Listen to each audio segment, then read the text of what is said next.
శాతం సీట్లు తెలంగాణ ప్రజలు మోడీ గారి మీద నమ్మకంతో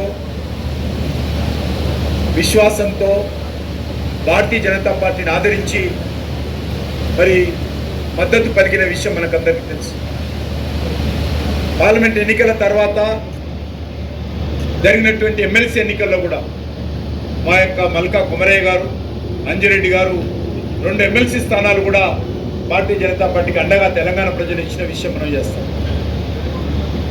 ఆ తర్వాత మోడీ గారు మరి 10వ తేదీ తెలంగాణకు వస్తూ ఉన్నారు. ఈ పరేడ్ గ్రౌండ్లో బహిరంగ సభ ఏర్పాటు చేశాము. అంతకు ముందే వారు HICCలో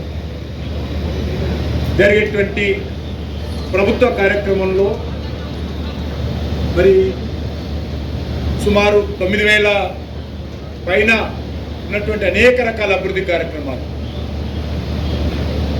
అది జహీరాబాద్ ఇండస్ట్రియల్ పార్క్ కానీ, వరంగల్లో ప్రధానమంత్రి మెగా టెక్స్టైల్ పార్క్ కానీ, జాతీయ రహదారులు, రైల్వే నెట్వర్కు, అదేవిధంగా హైదరాబాద్కు పెట్రోలియం సంబంధించినటువంటి పైప్ లైన్